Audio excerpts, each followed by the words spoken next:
Opa, tudo bem com vocês? Estamos aqui para o nosso, acho que quinto encontro.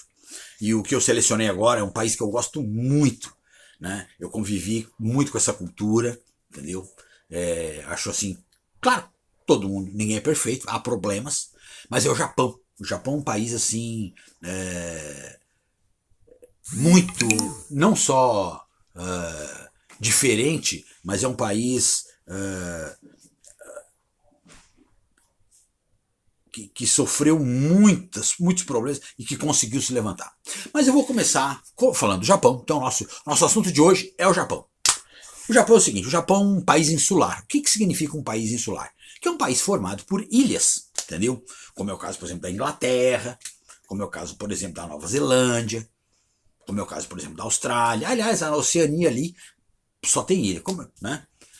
Bom, enfim, o Japão é formado por aproximadamente 3.000 ilhas, mas 4 ilhas são principais: Hokkaido, Honshu, Kyushu e Shikoku.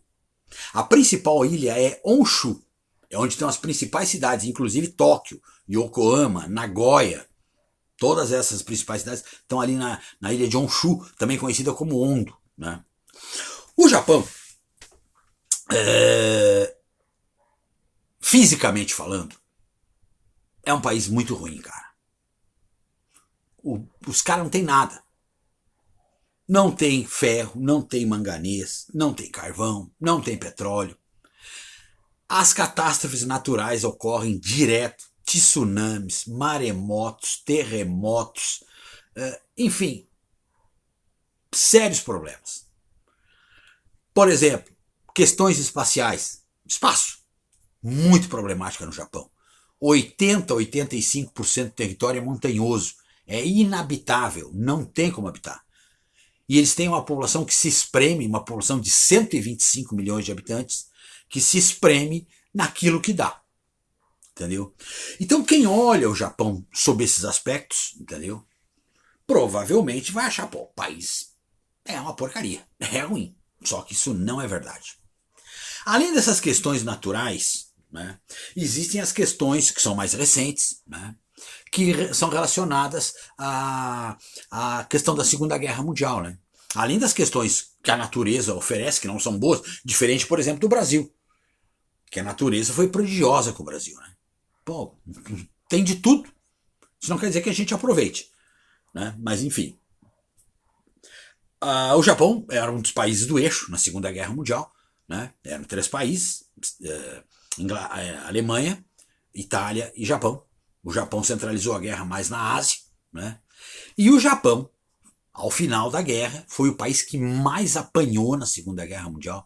O Japão foi literalmente demolido na Segunda Guerra Mundial. Não sobrou nada, cara. Se você pega, por exemplo, Tóquio não tinha um prédio inteiro. Se você pegar ainda, por exemplo, questões da questão daquelas 2 cidades, Hiroshima e Nagasaki, não sobrou nada, cara. Então, além das questões da natureza, que eram problemáticas e não tem o que fazer, se vier um terremoto agora onde nós estamos, não tem o que fazer, cara. Você tem que deixar a casa cair e, de preferência, sair antes da casa cair em cima de você. Acabou. Não aconteceu agora aí há poucos dias a questão de Petrópolis? Não tem o que fazer. As catástrofes naturais são assim. Entendeu? A natureza não perdoa. O Japão ainda tem essa questão da guerra. Então quem olha o Japão em 1945, por exemplo, olha, bom, esse país acabou. Não tem mais o que fazer. Só que isso não é verdade. A guerra acabou em 45. Em 1960, mais ou menos, o Japão já era uma das 6 ou 7 maiores potências do mundo. Sem ter coisas. Vou dar um exemplo. O Japão é um dos maiores produtores de aço do mundo. Não tem 1 quilo de ferro. O Japão tem as maiores reservas de ferro do mundo e não tem 1 quilo de aço, bobear. Entendeu? Então, quer dizer, em poucos anos os japoneses conseguiram levantar o país e se tornar o que eles são hoje, né? Um país invejável. E isso é mérito do seu povo, o japonês, entendeu? O japonês, a mentalidade, eu convivi muito com a cultura japonesa. Eles são um país capitalista, né? Um país moderno, capitalista, onde há a liberdade de imprensa, o direito de ir e vir, a propriedade particular, tudo que não tem no mundo socialista, né? Mas a mentalidade do japonês é uma mentalidade socialista. Um japonês trabalha muito, mas ele não trabalha para ele ficar rico. Eles têm uma outra forma de ver. Nós trabalhamos muito para que o Japão seja grande. E eles pensam assim, se o Japão for grande, como de fato é, nós japoneses também seremos grandes, como de fato somos. Diferente de outros países, vou pegar um exemplo que vocês não vão gostar, do Brasil. O brasileiro trabalha muito, mas trabalha para ele. Entendeu? Não é, ele não pensa no todo. O japonês não, ele pensa no todo, no conjunto. Né? Então, a cultura japonesa ela é totalmente diferente. Não estou dizendo que ela é melhor ou pior, mas ela é totalmente diferente da cultura, por exemplo, dos ocidentais. Entendeu? É lógico que eu não estou aqui dizendo que o Japão não tem problemas. As cadeias japonesas estão cheias de bandido, cara.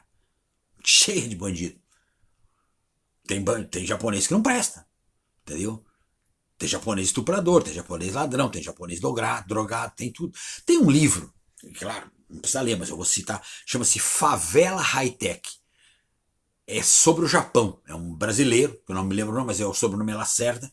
Ele morou no Japão como correspondente, eu não me lembro se da Folha de São Paulo, alguma coisa de São Paulo ali, tá? E ele vai contar uma história real, né? E vocês vão ver que tudo que tem de ruim em qualquer país tem no Japão.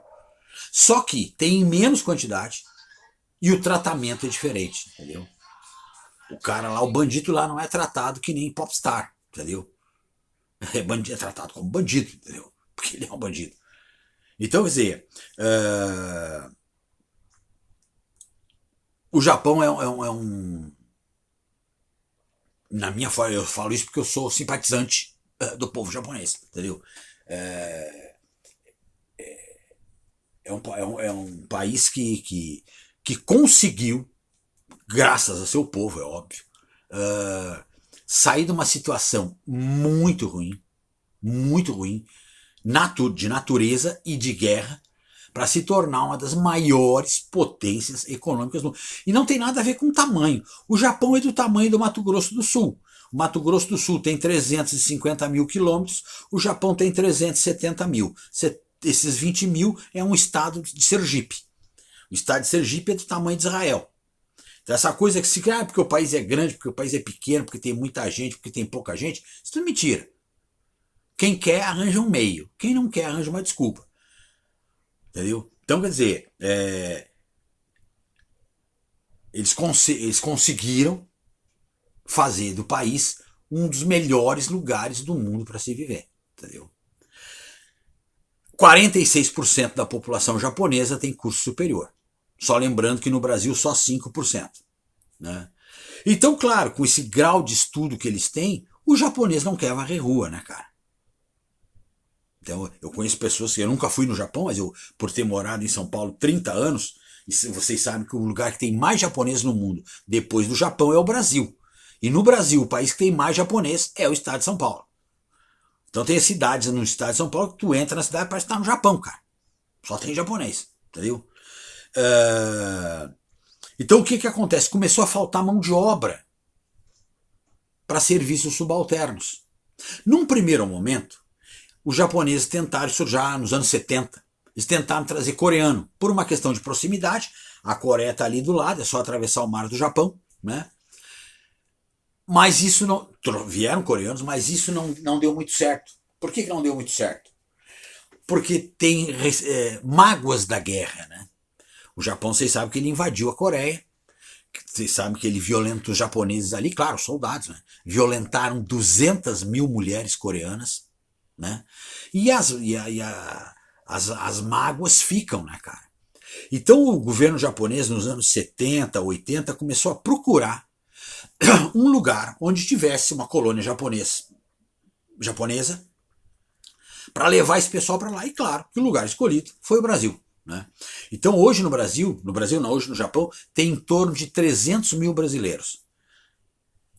Todos de descendência japonesa. Não pensa que é como nos Estados Unidos. Ah, eu quero ir trabalhar nos Estados Unidos, faço a papelada ou entro ilegalmente, que muitos entram ilegalmente, às vezes quando não morrem nos desertos, comido pelas cascavel, né?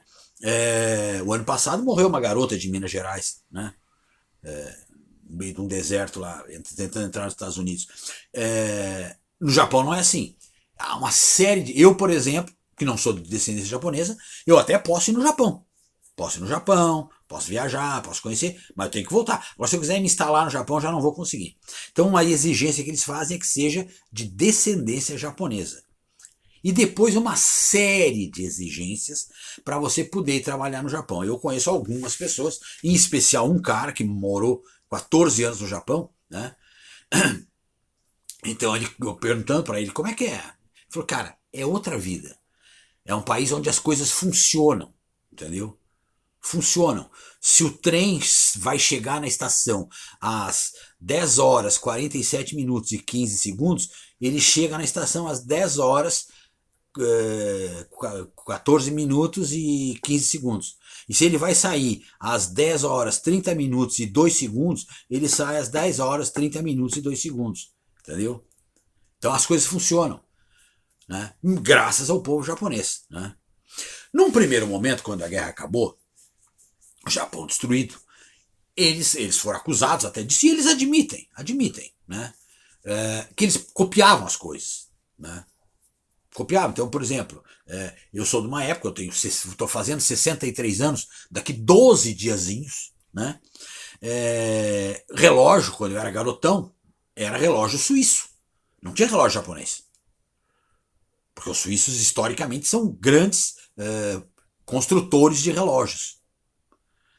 Só que hoje não é assim. Então eles compravam o relógio, só que compravam o relógio na Suíça, levavam para o Japão e faziam um relógio. Só que eles faziam um relógio melhor que o suíço e mais barato, que é uma das características da industrialização japonesa. Produtos de alta qualidade, de altíssima qualidade, por preços mais baixos. E isso vai fazer ganhar mercado. Porque o consumidor, ele não é fiel. Entendeu? Se tem a loja A que vende um produto a 10 e tem a loja B que vende o mesmo produto a 5, o cara vai comprar na loja B que vende a 5. Ah, mas eu sou amigo do cara da loja A. Tudo bem, amigos, negócios à parte. Então os japoneses com isso, ao longo dos anos, é óbvio, década de 50, 60, 70, eles foram ganhando mercados. Primeiro um mercado interno, mas o Japão não depende muito de mercado interno. Comparativamente à produção industrial japonesa, o mercado interno não consegue absorver. Então eles tiveram que passar aí para o mercado externo, entendeu? E aí começaram a entrar no mundo inteiro com seus produtos japoneses que vocês conhecem. Carros, motocicletas, eletroeletrônicos, como a Sony, por exemplo, né? As motocicletas, como a Honda, né? A Honda é a maior produtora de motocicletas do mundo, né? Aqui no Brasil, um exemplo, né? Só para dar, o cara que criou só para jogar um pouco de conversa fora, o cara que criou a Honda é um cara chamado Soichiro Honda. Ele era um péssimo aluno, como tem muito aluno brasileiro que é um péssimo aluno, ele era um péssimo aluno. Ele faltava aula, ele falsificava a caderneta com as notas, até que o pai descobriu, encheu ele no tapa. Entendeu? Imagina, hoje encheria, imagina na década de 30, cara, entendeu? Aí o pai tinha uma oficina de conserto de bicicleta e botou o Soichiro para trabalhar. Só que o Soichiro gostava muito de mecânica. Então ele começou a mecanizar, a pôr motor nas bicicletas. E quando a guerra acabou, que o país estava demolido, ele criou uma empresa, que é o nome dele, chamada Honda, que fabricava inicialmente, hoje ela diversificou, só motocicletas. Para vocês terem uma ideia, isso foi em 1946. Em meados dos anos 50, a Honda já tinha 15% do mercado japonês. E depois, para se espalhar pelo mundo, foi rapidinho. Como se espalhou, por exemplo, no Brasil. Né? E assim com vários produtos japoneses. Né? Vários. Então a indústria japonesa, ela depende muito de fora. Ela depende muito do mercado externo e a indústria japonesa depende muito de produtos externos, como por exemplo ferro, petróleo, manganês, carvão. Tanto que a energia elétrica japonesa ela é baseada na energia nuclear, que é onde eles puderam se virar. Porque se fosse depender de carvão, de petróleo, de rio, não conseguiria abastecer aquela indústria gigante e uma população que não é pequena. São 125 milhões de habitantes. Aí eles vão dizer assim, mas os Estados Unidos tem 340. Sim, mas os Estados Unidos é o quarto maior país do mundo. O Japão é do tamanho do Mato Grosso do Sul. Imagina o Mato Grosso do Sul com 125 milhões de habitantes, cara. É um em cima do outro. Um dos problemas graves, que aliás me veio à mente agora, que o Japão tem, é justamente a questão espacial. Não tem espaço no país, entendeu? As casas são minúsculas. Eu me lembro há muitos anos, não me lembro se uma declaração, uma reportagem que eu vi, de um japonês que estavam no Brasil, acho que fazendo turismo, e entraram nessas casas, esses apartamentos do BNH. Hoje não é BNH, é minha casa, minha vida, alguma coisa assim. Mas esses apartamentos populares. E eles ficaram impressionados com o tamanho do apartamento. Acharam uma coisa gigantesca e um apartamento minúsculo, entendeu? Por quê? Porque lá tem problemas de espaço, entendeu? Não tem espaço. Então uma família se acomoda num espaço ínfimo, em 20 metros quadrados, entendeu?